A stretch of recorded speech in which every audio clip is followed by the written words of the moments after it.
Imagine a fantasy world filled with epic quests, legendary characters, and dangerous dungeons. In 1998, Baldur's Gate took the rich lore of Dungeons and Dragons and transformed it into one of the most beloved RPGs of all time. Developed by BioWare and published by Interplay, Baldur's Gate set a new standard for isometric role-playing games with its deep storytelling, tactical combat, and player-driven choices. Today, we're stepping into the Forgotten Realms to explore the origins and lasting legacy of Baldur's Gate, a game that helped define the genre and launched one of the most beloved franchises in gaming.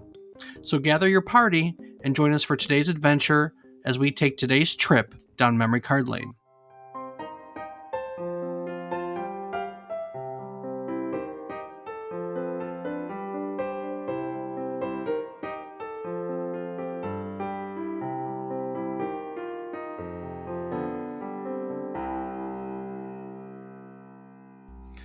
Good morning, good afternoon, and good evening. I hope these words find you well. Hello, and welcome to the 225th episode of our video game history podcast, A Trip Down Memory Card Lane. Each week, we'll tell you a story relevant to the current week in gaming history. It can be about a game or the people that created it. It can be about a console or the technology that brought it to life. We often talk about the companies that bring it all together, making our hobby, video games, a reality. While telling you each story, we hope to teach you something new about the topic, what it took from the world as its inspiration, or what it gave back to the world in its legacy. Today, we are diving into Baldur's Gate, first released on December 21st, 1998. I'm David Casson, and as always, I'm joined by my co-host, who would probably roll a nat 1 in a critical moment of combat. He's my brother, Rob Casson. So, Rob, if you had to build your own D&D party, what class do you think you'd pick for yourself? Oh man, that is a very tough question when I think about it. Because normally it would be the easy go-to, the barbarian or the fighter, someone who's hands-on. But I kind of feel like I could be a bard, play the hell out of a lute, and just rock out. Do you think you have the charisma to be a bard? I mean, that's the part of it that gets me. Like I could shred, but then I'd be like that shy. So it'd be like that shy cute guy. That's like, hey, he's so cool. He's Oh, shy. we're the shy cute guy now. Yeah. I don't know. I don't know. What do the young kids say now? Riz? Do you have the Riz to be a bard? On that note, Dave, I think it's time to get into this week in gaming history because your age is showing, much like these topics from today's gaming What are you week. talking about? I'm the Rizzler. Oh my god. On that note, folks, kicking it off on December 19th, 1986, Kid Icarus was released for the Famicom Disk System in Japan, introducing players to the adventures of Pit, a young angel tasked with rescuing the goddess Palutena from the evil Medusa. Developed by Nintendo R&D 1, this may sound familiar if you've been listening to us for a while, the game combined platforming, action, and light RPG elements, featuring vertical and horizontal scrolling levels, upgradable weapons, and a memorable final battle. Its challenging gameplay and unique blend of mechanics made Kid Icarus a cult classic. And while it initially flew under the radar compared to other Nintendo franchises, it eventually became a beloved part of Nintendo's history, paving the way for future entries into the series. A little Gunpei Yokoi production. Yeah, another name that if you listen, you would know, Gunpei Yokoi. Yeah. A lot of I mean, it was R&D one. You had Yokoi, you had Okada. They did Metroid, and then when Metroid was done, they worked on Kid Icarus. That was a lot of good people who worked on that one. And we've never actually done an episode on that one yet, so who knows? Maybe up in the future. You Who never know. knows? Keep listening. Definitely not on the 2025 schedule, but as I've filled in the 2025 schedule, I have overflowed into 2026, which is really scary to think about. Yeah, well, hey, you never know, but it may not be an episode we did, but our next topic sure is, Dave. Is it? It sure is, because on December 17th, 1987, Mega Man was released for the Nintendo Entertainment System, or the Famicom in Japan, introducing the world to the iconic Blue Bomber. Yeah, the Blue Bomber. Developed by Capcom, the game followed Mega Man as he battled six robot masters created by the nefarious Dr. Wily, each with unique abilities and weapons that could be claimed upon defeat. Known for its non linear level selection and innovative weapon swapping mechanic, Mega Man combined challenging platforming with strategic gameplay. While its initial sales were modest, the game laid the foundation for one of gaming's most enduring franchises and remains a classic celebrated for creativity and difficulty. We talked about Mega Man's way cool box art back in episode 16, so it's a little bit of a different topic at trial, or, different things. But go listen if you want to learn more. Yeah, go listen. And speaking of things we've talked about in the past, Yeah, things we've actually more talked about in depth and maybe have given the history on. that's true. On December 16th, 1994, Sony Computer Entertainment released Motor Tune Grand Prix for the PlayStation in Japan. Developed by Polly's Entertainment, which would later become Polyphony Digital, the creators of the Gran Turismo series, Motor Tune Grand Prix was a cartoonish, arcade style racing game. It featured exaggerated, vibrant characters and wacky, over the top tracks, focusing on fun, lighthearted gameplay rather than realism. While not as well known as other racing titles, Motor Tune Grand Prix was praised for its colorful graphics, smooth controls, and whimsical design. The game's success helped establish Polyphony Digital's foundation, leading them to later develop the highly acclaimed and more realistic Gran Turismo franchise, which became a cornerstone for Sony's PlayStation platform. And when we covered Gran Turismo, we did talk about Motor Tune Grand Prix. So go give it a listen if you want to learn more on episode what, Dave? What was Gran Turismo? It was this time last year. So what's 52 weeks ago? 52 weeks ago would be the week of December 17th in the year 2023. It It would would have probably be been. around 173. You nailed that on the head. Actually, it was exactly episode 173. Ah, crazy. It's like I can I'm do in, math. I'm impressed. You I literally had to look it up on our calendar, and you just did the math in your head. That shows the stark difference in our field of expertise. No, no, no, no. Yes, I don't do math. That's okay. I don't do math. What else we got? Next up, we have on December 21st, 1994, Bungie releasing Marathon for the Macintosh, a groundbreaking first person shooter that introduced players to an intricate story driven experience well ahead of its time. Set aboard a colony ship called the Marathon, the game followed a security officer as he battled alien forces and unraveled the mysteries surrounding rogue AI systems, including the malevolent Durandal. Marathon was praised for its immersive narrative, advanced physics engine, and networked multiplayer, which allowed players to engage in competitive matches, a feature that helped establish the game's cult following. The game's deep lore and innovative storytelling distinguished it from other shooters of the era, solidifying Marathon as an important milestone in the development of the first person shooter genre and laying the groundwork for Bungie's future successes, including the Halo series, which we covered back in episode 168. We definitely covered Halo back in 168 for sure. And last up, Dave, we have a game that for years now is the only episode we've ever changed the subject of the last time, and you still to this day have not freaking played. Tell us what it is, Dave. Played? Yes. Finished? No. I have never finished KOTOR. But True. at the But time, this is not KOTOR. You saw Old Republic and you got excited because I knew you'd call me out on it. This is not KOTOR. Well, if you would have let me say the next sentence that was going to come out of my mouth, this Damn. is a game that stemmed from that fantastic game that Oh, you you shouldn't have win. played because you never finished the first damn one. You win. Wait.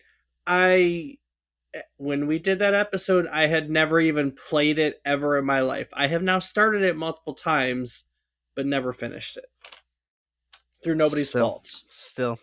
And with that, folks, last up, on December 20th, 2011, Star Wars The Old Republic was released, bringing BioWare's expertise in RPG storytelling to the MMO space.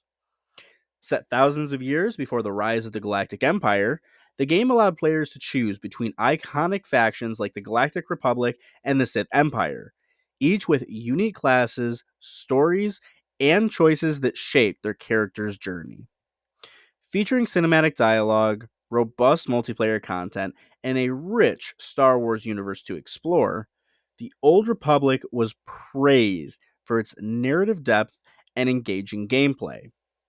It became one of the most ambitious Star Wars games ever made, continuing to evolve with expansions and updates over the years.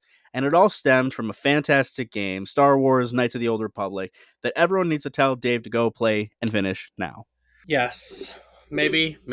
I've started it. I mean, I have a save game in the probably about 5 6 hours into it at this point. So, With that, Dave, I think it's time to talk about today's game, which I think kicks off with BioWare story. while Star Wars: The Old Republic was a BioWare MMO, but long before the team at BioWare had decided that they wanted to dabble in that realm, they were just a little company.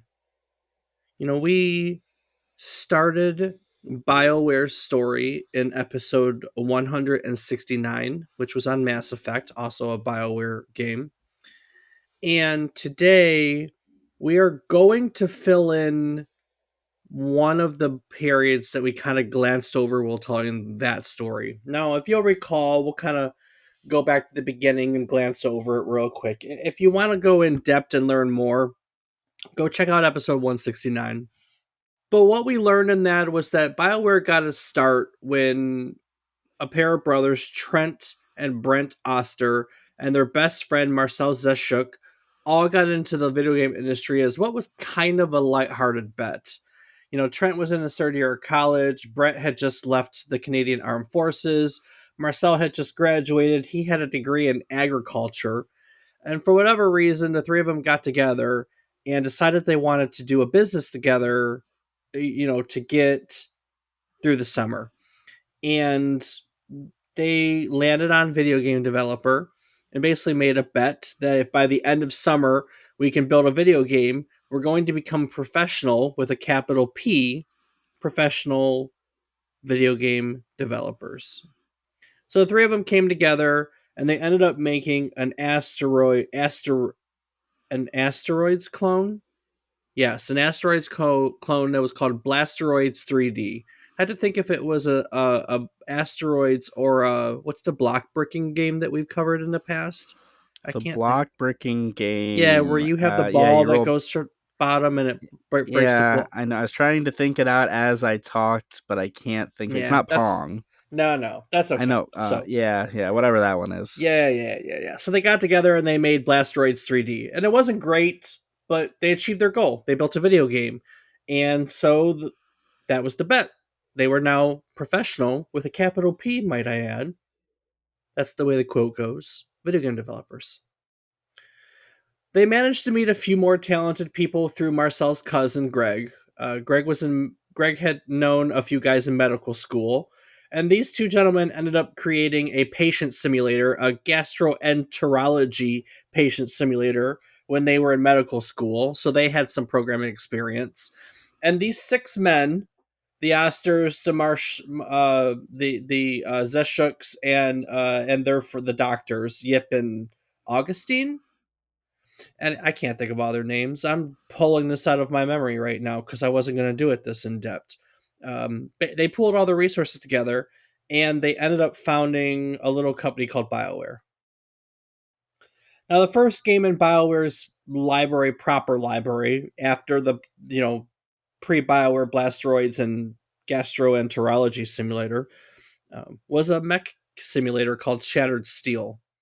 And through its development process, BioWare found a publisher in Interplay Entertainment, and eventually Shattered Steel was released in September of 1996. It didn't do very well, admittedly. They have the unpleasant distinction of releasing it either the same week, day, somewhere right around the time that Mech Warrior 2 released, which is a well-known mech series that ended up, absolutely, taking them to the wood shop. So Shattered Steel didn't really amount to anything, but they were now a video game studio, and after Shattered Steel, they had to decide what they want to do next. And there was a couple ideas. One was an action game, and that would eventually become MDK, Murder, Death, Kill, later on too. But there was also a very large contingency of developers in BioWare that were fans of role playing games, tabletop, pen and paper, and computerized role playing games. There were a lot of them, in fact. So a decision was made for the team to work on a role playing game. So they basically went to Interplay and they explained their desire to make a role playing game. And Interplay said, "Fine, we're gonna give you some money to put something together in what we'll call exploratory development." I saw that in an interview, and I really liked that word, exploratory development. We've heard Yeah. a we've heard a lot of that, like in our talks about history, like people putting together tech demos and this turning into this and this turning into that. But I've never heard it referred to as exploratory development before. I mean, is that not just a fancy way of saying throw it at a wall and see what sticks? Sure. In the case of BioWare, their exploratory development was called Battleground Infinity. And Battleground Infinity started out as a tech demo that was built by lead programmer Scott Gregg. Now, Greg had basically taken the demo code for Windows Direct Draw. They had just started to release their direct APIs. And we talked about that in the Xbox episode. The Direct Xbox, Rob. Oh, did we? We did. There's a plug for an Xbox episode. So Greg took the Mm. demo code for Direct Draw and he built a little project around it. And first and foremost, it was vibrant, and its vibrancy caught the eyes of other programmers. It was designed with 16,000 colors at a time when most games were designed with only 256 colors. So it was very, very appealing compared to most game design at the time. And Battleground Infinity, as it's told, was a role playing game that took place during Ragnarok, which is the last war between the gods. And they put this demo together and they sent it out to a number of studios.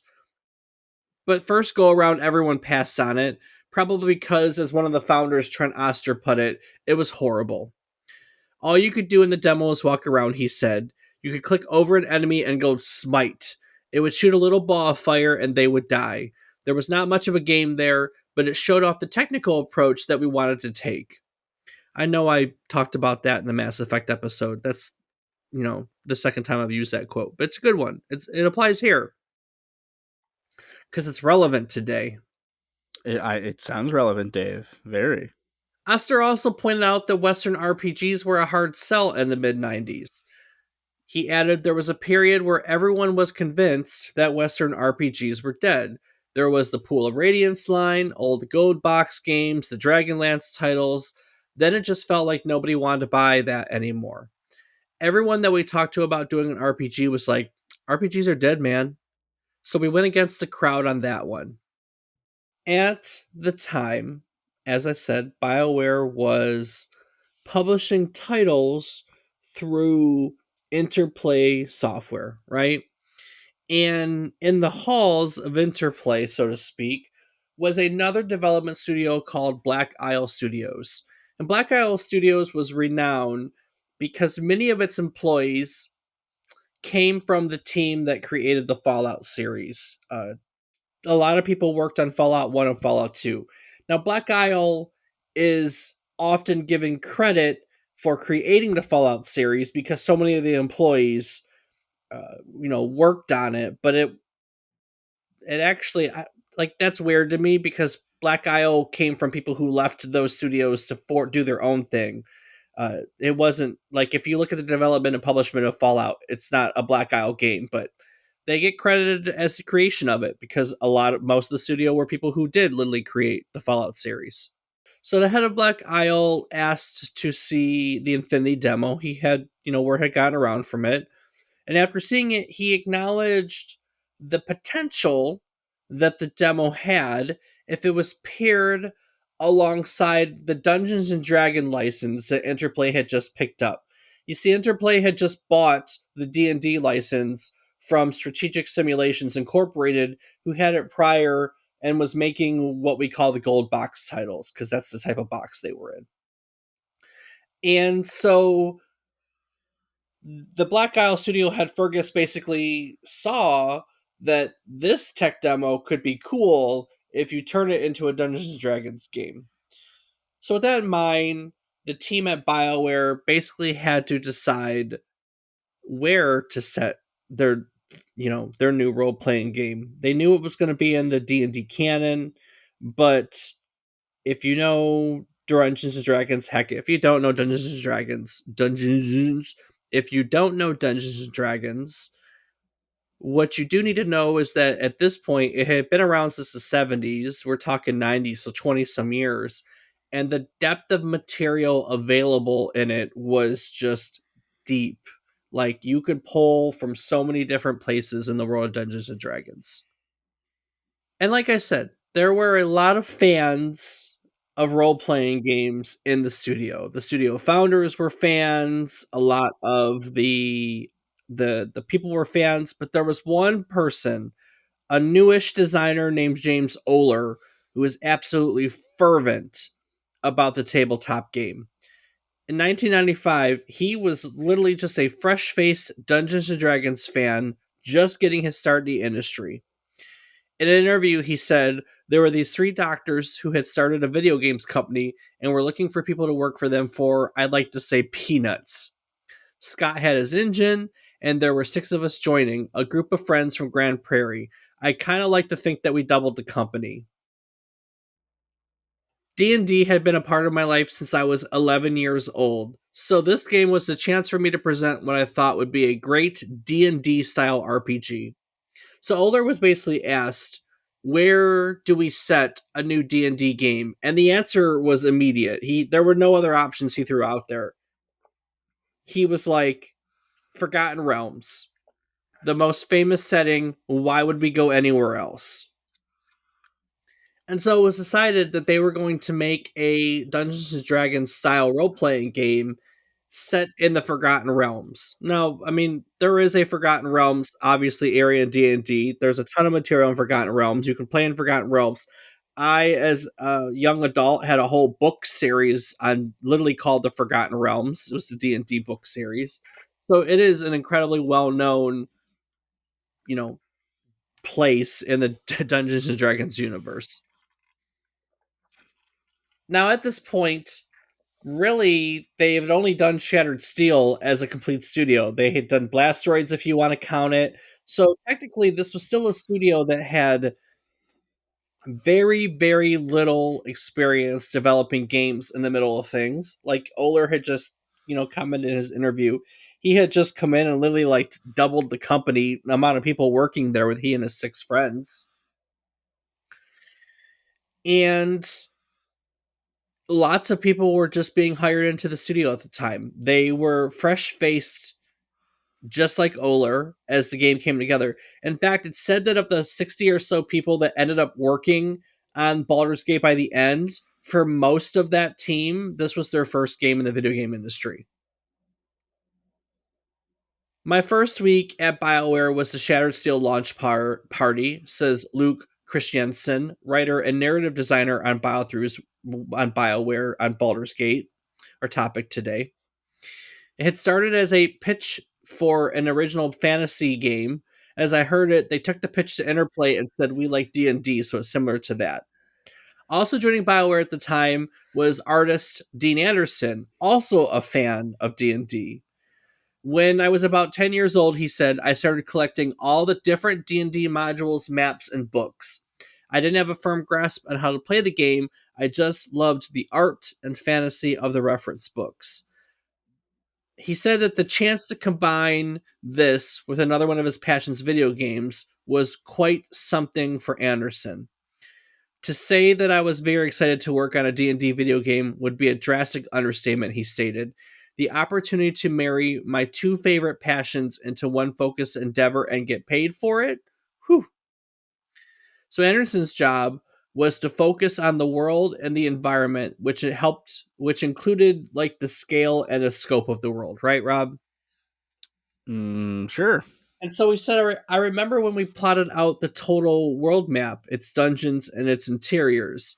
I realized that this game was over 10 times the explorable size of one of my all time favorite games, The Legend of Zelda. My mind literally imploded.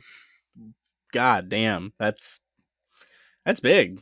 Well, I mean, but we're 10 years into video games for a lot of people, 20 years into the industry, 10 years after Zelda, and games were just growing. Like they were just growing.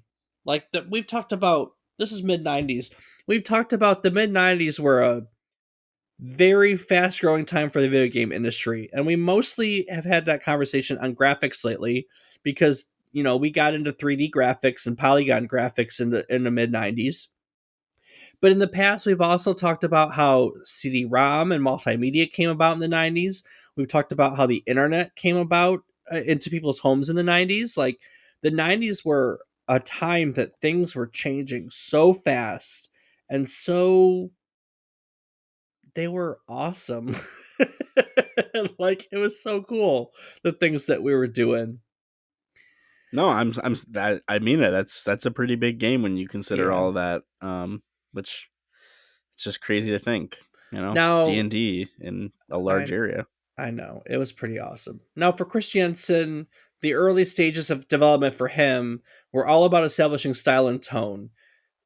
There were, now when we write, there's software to help us write video games. There's software to help us deal with branching dialogue. Heck, even your notepad in your phone does more in terms of that than it did before. For them, when they designed this game in the mid 90s, they were using Word with, Word had a rudimentary system for putting in web links, like hyperlinks in it. And that's how they were building branching dialogue in the beginning, was just prototyping them in Word with hyperlinks. Um, and that was helping them to figure out how the story would be kind of divided and delivered and what player choice would look like. Christensen's added an interview and what range of protagonist motivations they could maintain. And so, like, we talked about this during BioWare or during Mass Effect, that BioWare has that reputation now. Branching dialogue is their thing. By making a game in which the choices that you make affect the game is their thing. Mass Effect is after this because that's like 2000, 2001. I think it's 2001. This is before that, obviously, and this is when BioWare was really starting to find their footing and find their style in terms of that. There was none of that in Shattered Steel. This is essentially the next game after Shattered Steel, right? So this is where the BioWare style comes from, more so than anything, is when they were learning how to make Baldur's Gate. Um, the Baldur's Ware style, this is where it's from. That's the point of it. So, with all that being said, this was still a bunch of guys that had little to no development experience. And that's where Black Isle Studios became very helpful to them. Black Isle essentially became mentors to their development process. They had weekly design meetings with various members of Black Isle so they could run things by them and get some feedback. So that was happening. When there were emergencies, they would call on Black Isle Studios and just kind of get them in there so they could get the help that they needed. So really, they had an experienced studio. You know, the guys in Fallout were an experienced studio. You know, helping them work on this game, so to speak. The team, moving past the story, was really looking to create a game that balanced action alongside a traditional RPG. There were fans of both, and that concept became what we now know as a tactical pause. Basically, that's a mode where the player can stop the action and they can select their weapons, they can plan their tactics. And that was kind of born because you had one developer on the design team that loved real-time strategy genre, this, you know, real-time strategy games, and there was another who was really fighting for the turn-based style. So they compromised and they came up with the tactical pause as a way to achieve gameplay that would satisfy fans of both concepts. But the game, there was more things that they had to. They had to balance more concepts between two types of players. They wanted to balance, you know, aside from trying to balance role playing and RTS, there was also a need to balance gameplay for casual fans versus those who were like really experienced in role playing games, because that's going to come up in a Dungeons and Dragons game. And even more difficult than that was there was a need to balance their game at the time, because you had the old school Dungeons and Dragons realist. I think at the time they had just gotten into like 2.5 changes. So, you know, do we or do we not incorporate recent changes to D&D? And in general, they also had to deal with the reality of just adapting a pen and paper game to a computer screen. So there was all these, you know, they're basically sitting there with all these fingers up and plates spinning, and how do we keep all these plates in the air at once? You know what I mean? Mm-hmm. And we alluded to it already when I said that things are technologically advancing, but, you know, in the art department, that team was learning new things every day. You know, we talked about how graphical techniques advanced rapidly in the 90s. Sometimes we'd be figuring out how to render in a true isometric perspective. 3D content was just emerging back then, or assembling geo and painting backgrounds. Remember Dean Anderson. Or we were figuring out advanced water shader techniques using dithered textures or lighting the scenes for day night transitions. It varied quite a bit. So every bit of that studio was learning how to do things as they went along. Development on Baldur's Gate ran plast. That's all I'm gonna say about that. Absolutely ran plast. It sure ran past, Dave. Development on Baldur's Gate ran past its planned 2-year development cycle. Not only that, but the game ended up being much bigger than originally expected. In the end, Rob, this game took up 5 CD-ROM discs, which is a huge game for the time. I understand that's a huge game for the time. Can you put it into perspective of what that would be now? Because I don't remember exactly how much data a CD can hold. I know it's Seven much less let's just say 700 megabytes. We're rounding. There was a little bit of variation, but let's go with per 700. on each CD. Yes. So 3.5 gigs. Yeah. Hmm. Or would that wait megs? You said megs or kilos? Megabytes. They were megabytes. Oh. Hmm. There were various CD-ROMs. The lower end ones were around 600. The higher end ones were, I think there were ones that could go up to 900, but I think 657, 750. I think that was the range. Um, I think that was the range that the majority of them used, if I remember correctly. Wow. What the fuck? That I can't be honestly right. think 700. 700 is the number stuck in my head. So I know it's been a long time since anyone's asked me that, but 700 is the number stuck in my head. But yeah, 3.5. You got it. Interesting. It's a big game for the mid 90s, Oh, absolutely. For the mid '90s, it's a huge late game. 90s. Um, I Yeah, I'm just trying to think of. I don't know of anything else around that time that would have even come close to that. The original Titanic movie on 2 VCR. I don't know either. Oh, Like I feel I played some like PlayStation games that were like that, but I don't know. Obviously, I was a little later than this, so they had a little more time, and I'm sure a PlayStation disc held a little more memory than a CD because weren't they DVD-ROM? yes, but PlayStation 2 would have been DVD-ROM. Fair. PlayStation 1 would have been CDs. I went when we were talking. I went and I looked up because they've eventually created an enhanced edition of the game, and of course that's now on goodoldgames.com. And the enhanced edition only comes in at 2.7 gigs. So apparently our optimization is much better nowadays. Yeah, definitely. And you were right. It was 700 megabytes of data for a CD for standard. Yep, yep, yep. Pretty In the crazy. end, in the end, Baldur's Gate took, let's say, more than 3 years, roughly 3 years to develop the game. It's estimated that they spent about $1 million on it. So it was a big deal for the time. And they ended up putting it together and releasing it on December 21st, 1998.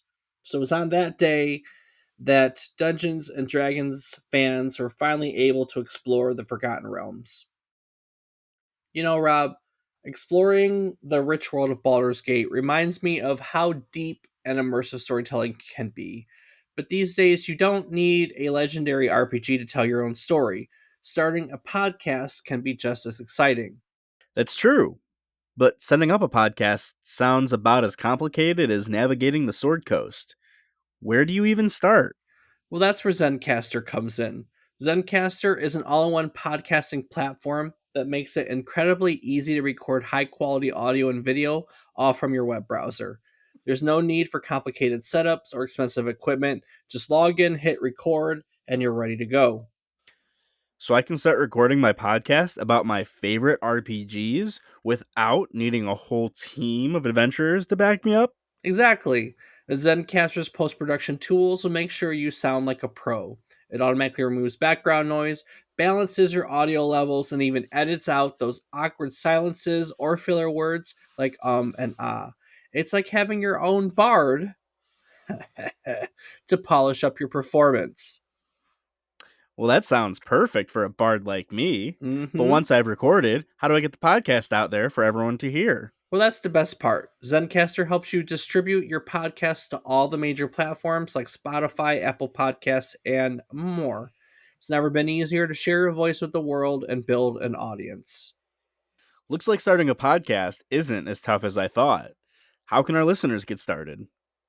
It's simple. Just head over to zencaster.com/pricing and use the offer code, all one word, memory card lane.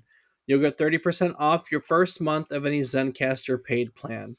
Whether you're recording your first episode or leveling up your current show, Zencaster makes it easy to get professional results. All right, listeners. If you've ever wanted to start your own podcast, now's the time to do it. Don't miss your chance to be the dungeon master of your own podcasting adventure. That's right. Head over to zencaster.com/pricing and use our offer code, all one word, memory card lane, and you can get 30% off the first month. Start your podcast journey today.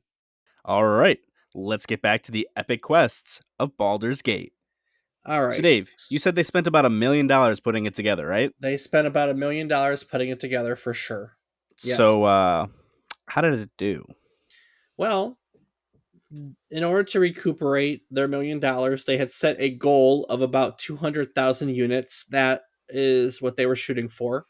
At 200,000 units, they could justify a sequel, which was ideal. There was a lot more content left in the Forgotten Realms. It's a big place. And that last week of 1998 alone, because again, came out on December 21st, they sold through 55,071 copies. They had only like shipped out 55,000 roughly, started to push them to stores. Like their first shipment was 55. So they blew through their initial shipment and started to trickle in, pushing out others out the stores as fast as possible because the game began to sell at a phenomenal rate. In its second week, it rose to the second best selling game in the United States. By mid January, it had sold 175,000 units. And so at that point, they knew that their sales goal was probably more than achievable and then some, right? I'd say so. By the end of February, they were at 500,000 units. And it was incredibly popular. By the early 2003, as you know, we're 5 years into it roughly. The game starts to enter, let's say, classic game, older game status. Sad to say, they had eventually sold 2.2 million copies of the game. So Wow, that's pretty damn good. yeah, it is really, really, really good. Commercially, Baldur's Gate was an absolute hit. Critics and fans loved it. It sits at a 91 out of 100 on Metacritic, which of course started a whole series of video games, the total of which now, including the enhanced editions of 1 and 2, include 11 titles in the series. 11 Wow, titles in the Baldur's Gate series. So, that's a lot more than I thought. well, so of course, 1998, we get the original Baldur's Gate, and we get an expansion called Baldur's Gate Tales of the Sword Coast in 1999. That sold about 600,000 units. So, a good chunk of their initial base basically carried over to the expansion. They got a higher user cap, they got a updated UI, they got a quality of life upgrade where identical items would stack. Talk about a quality of life update, right? Yeah. Lots of fun stuff that came in the expansion. That turned into Baldur's Gate 2 in 19 or 2000 rather. Sorry, Baldur's Gate 2 came in 2000, and it was just as popular as the first one, if not more. It won, sold more than 2 million units. It got role playing game of the year for 2000.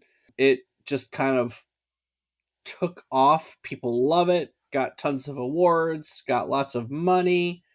And so a year later, Baldur's Gate 2 got an expansion, no doubt. The Throne of Ball, I think it's Ball. Better graphics, higher level cap. That seems to be the way they do it every time. So lots of fun stuff. We didn't see a proper Baldur's Gate for a while. Baldur's Gate kind of shifted over to the consoles in a hack and slash series called Baldur's Gate Dark Alliance.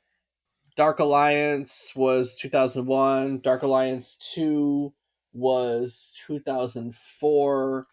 And then we also got a Dark Alliance, like a reboot of the series in 2021, a more recent one. Although I will tell you, I was, it's the end of the year, right, Rob? Because we're in December.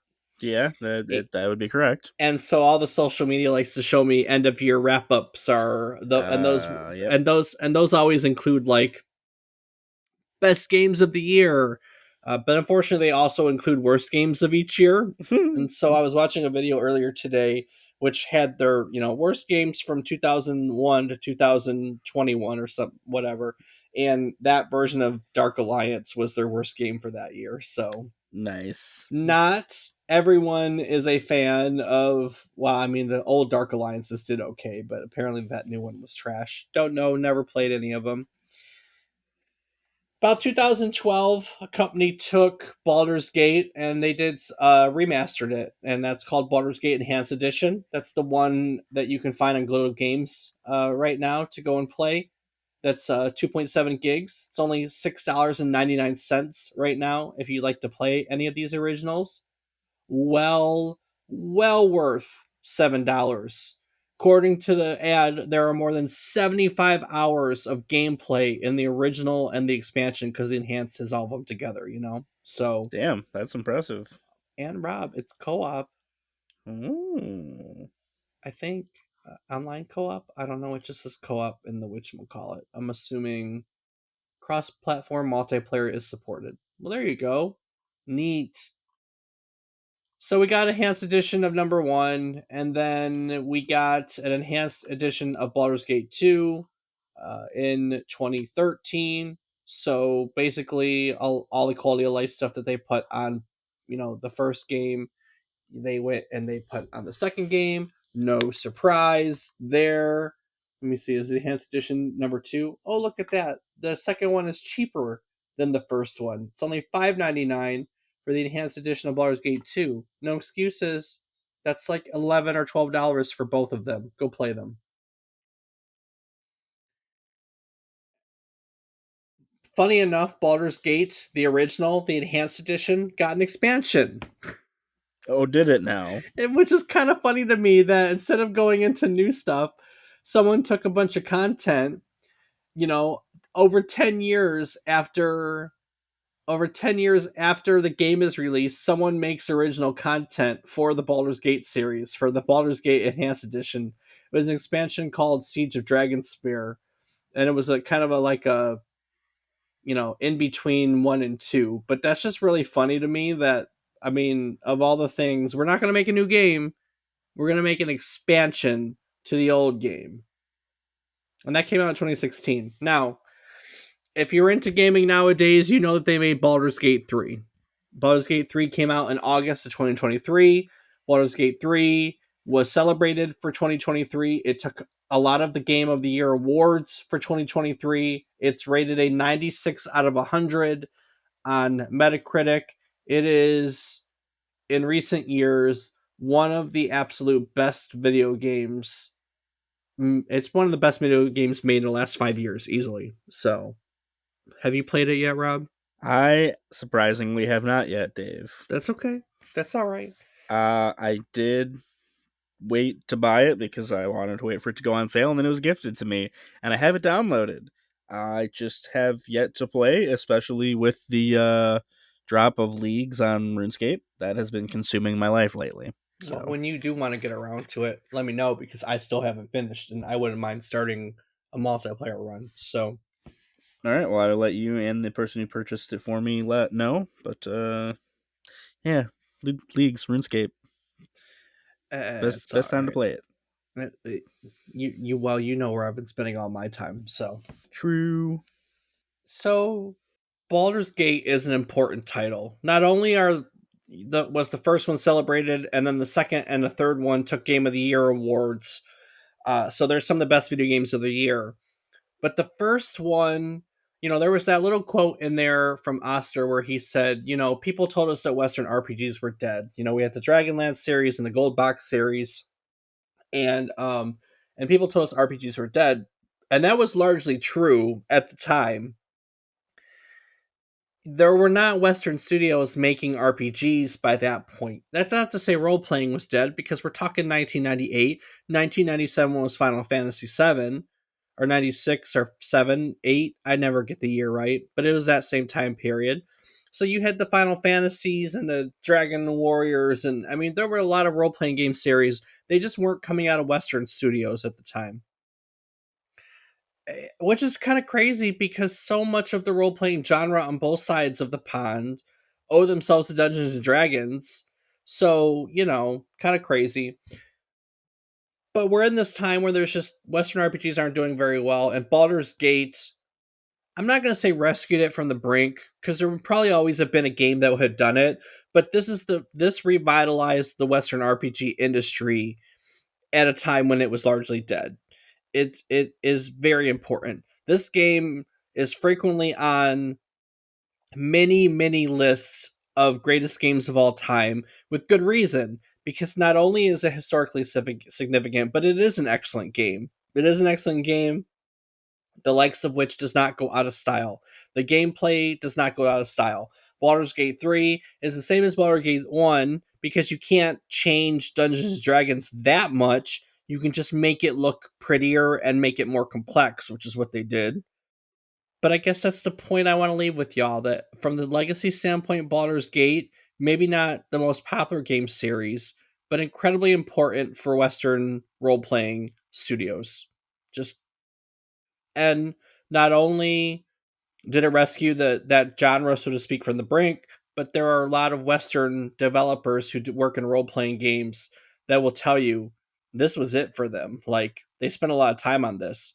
Oh, you know one other thing before I move on, Rob? What's that, Dave? I didn't. I just remembered a story that I didn't add to this, but I know it's in a Mass Effect episode. I don't know if you'll recall when when Diablo came out. When Diablo came out, it shut down the development of Baldur's Gate because they all the team was so hooked on Diablo that for like 3 straight weeks they stopped working on this game. Other than the art department, I believe is the story. Almost everyone but the art department stopped working on this game because they were also addicted to Diablo, and so Diablo almost derailed this game. So That's fantastic. but Diablo was an action role playing game, and this kind of revitalized the traditional role playing concept, right? The 20 sided die and traditional role playing Dungeons and Dragons style. So very very important and not expensive. I mean, again, $6, $7. So for $13, you can go on good old games and you can get the first and the second one. I think the third one's still full price, isn't it? Still $60. I think I it's couldn't tell you. I think that I bought it last year. I bought it I bought it last Christmas. I think it was my Christmas gift to myself last Christmas. So I have Baldur's Gate 3 and I highly recommend it. Although, I don't know, maybe I'll go back and play the first two for funsies. Who knows? Maybe indeed, Dave. Well, there are a lot of things that Baldur's Gate takes from and Baldur's Gate gives to. We talked a lot about BioWare in our Mass Effect episode. We talked a lot about BioWare and our Mass Effect episode. And of course, if you would like to check out any of our old content episodes or what have you, you can do so first off anywhere that you're going to get your podcasting content, like Spotify or Apple Podcasts. But our preference is that you go to our website, which is www.memorycardlane.com. Rob, what else is on our website? You can find a calendar of our upcoming episode topics. You can find a link to our Discord where you can come speak with David and I. You can find a link to our Patreon where you can help support us and get access to ad free and unedited versions of our episodes. And you can find links to our social media where I am on several platforms as Rob underscore O underscore Raptor and Dave. It can be found on various platforms as David is wrong. Each week, we'll tell you one story relevant to the current week in gaming history. It can be about a game, technology, a console, a person. I just find something that I can make relevant to the publication week and I roll with it. And every week when I sit down to do research for a new episode, one of the things I enjoy the most is getting to learn new things. Because when I get to learn new things, I get excited. I get to teach our listeners, you guys, all the new things. And it's a fantastic cycle of teaching and learning. So we like to go roundtable each week and talk about what we've learned every week. We talk about our takeaways. So Rob, what did you learn today? Well, I learned all about Baldur's Gate, Dave. I didn't know anything about this game, other than it was D&D. Um, so I think it's pretty incredible that for the time, it was 10 times the size of Legend of Zelda and was on 5 CDs. That's kind of mind blowing to me. I did not know that they were just whipping out games like that back in the late 90s, and that's just really cool. I mean, Final Fantasy was 3. Final Fantasy 7 because I just brought that up, right? That was 3 and it had all those full motion graphics and all that fun stuff, and this was just a game that had a lot of content. Not that it doesn't have some of that, but like it's 5 CDs because it is a extensive game and that's just impressive all in itself. So That's what I'm saying. That's an insane game. So that's just it blows me away. So that's my big takeaway, or the big takeaways, I suppose. What about yourself? I enjoyed learning. I never knew. I never really. I knew that. they made Baldur's Gate early on in their studio history, I never really thought about or cared to think about how green everyone was when they got through on this. Like the fact that for a large majority of the I think it's 58 developers that made this game in the end, and for a large majority of them, this was their first video game. That's impressive. That's impressive, right? Yeah, Because that's this is not a slouch of a game. Like this is a game that's like people put on their greatest list of all time. There are developers that will work their whole lives and never get to touch anything remotely close to that revered status. And these guys knocked it out on their first try. What? What? Crazy. yeah, that it is mind blowing, Dave. I All of love it is. I love little anecdotes like that. I love the way things sometimes come together to make these things, topics, people all came together to make Baldur's Gate. It's almost like it was destined to be. So I enjoy that a whole lot. And with that being said, Rob, I think that I would like I'm gonna take it into next week, but before I do so, what would you like to do with how? Oh my God, I can't even think today. Oh Oh, my goodness, it's getting how weird. would you like to add anything to today's episode before I take it into next week? Sure thing, Dave. I would like to take one quick moment to say thank you so much to everyone for listening. It means the world to us, and we hope that you enjoy getting to learn about your favorite games or topics with us. So thank you. Awesome. All right, ladies and gentle beings, that brings us to the end of our journey through the world of Baldur's Gate. From its deep storytelling and tactical combat to its unforgettable characters and immersive world, Baldur's Gate help redefines what a role playing game could be. Whether you're revisiting it for nostalgia or discovering it for the first time, the game's influence on the Western role playing genre is undeniable. It's not just a game, it's an epic adventure that helped pave the way for so many of the RPGs that we know and love today. Next week, we are stepping away from video games and topics, so to speak, with a special year in review episode. We do it every year. We'll take a look back at some of the more memorable games we've covered this year, discuss our highlights of the year, and reflect on how gaming history continues to evolve. We'll also take a look ahead, give you a little sneak peek into next year. So join us next week as we celebrate the end of 2024 and look forward to another exciting year of gaming history here on Memory Card Lane. To the thing. Do do da ba do ba.